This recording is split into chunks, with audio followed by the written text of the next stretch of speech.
की बात है। एक राज्य में एक प्रतापी राजा राज करता था। एक दिन उसके दरबार में एक विदेशी अंगतुक आया और उसने राजा को एक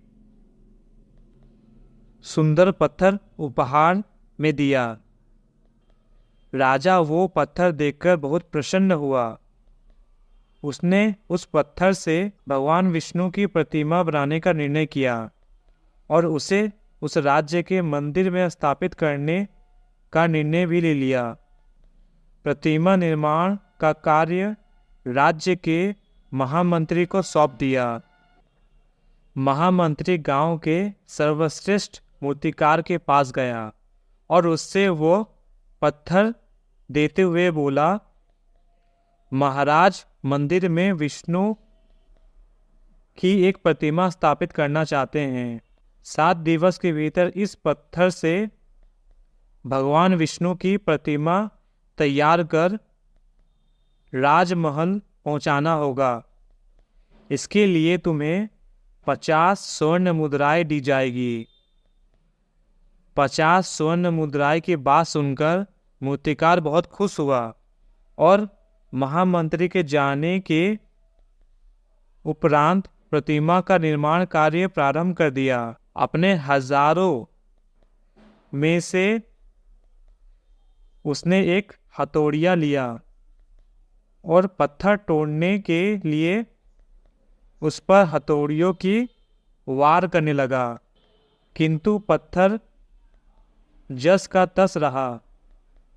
मूर्तिकार ने हथौड़े के कई वार पत्थर पर किए, किंतु पत्थर नहीं टूटा।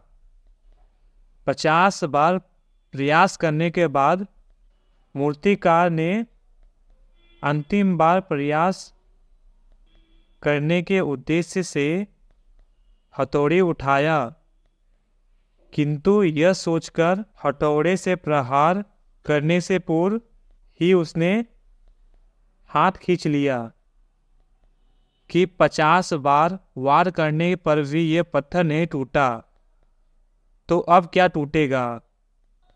वो पत्थर लेकर महामंत्री के पास गया और उन्हें कहा, वापस कराना। और वो पत्थर महामंत्री को वापस कराया। इस पत्थर को तोड़ना नामुमकिन है, इसीलिए इसे भगवान विष्णु की प्रतिमा नहीं बन सकती। महामंत्री को राजा का आदेश हर स्थिति में पूर्ण करना था, इसीलिए उसने भगवान विष्णु की प्रतिमा निर्मित करने के लिए गांव के एक साधारण मूर्तिकार को यह पत्थर सौंप दिया। पत्थर लेकर मूर्तिकार ने महामंत्री के सामने ही उस पर हथौड़ियों से प्रहार किया और वो पत्थर एक बार में ही टूट गया। पत्थर टूटने के बाद मूर्तिकार प्रतिमा बनाने में जुट गया। इधर महामंत्री सोचने लगा कि काश मूर्तिकार ने एक अंतिम प्रयास किया होता तो सफल हो गया होता और 50 स्वर्ण मुद्राएं का हकदार बनता। इस कहानी से सीख हमें यह मिलती है कि मित्रों, हम भी अपने जीवन में ऐसी परिस्थितियों में 2-4 बार फंस जाते हैं। कई बार किसी कार्य को करते करते ये आभास होता है कि अब इसे त्याग देना चाहिए।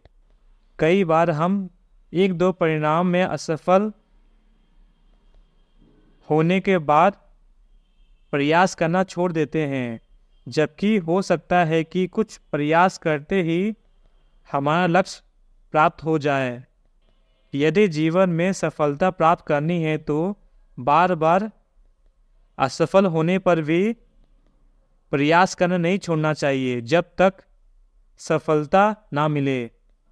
क्या पता जिस प्रयास को करने से पूर्व हम हाथ खींच लेते हैं वही हमारा अंतिम प्रयास हो और हमें कामयाबी प्राप्त हो जाए। अगर आपको यह कहानी अच्छी लगी है तो इस चैनल को सब्सक्राइब करके जाइए और अपने दोस्तों के साथ शेयर करना ना भूलिएगा। Thank you.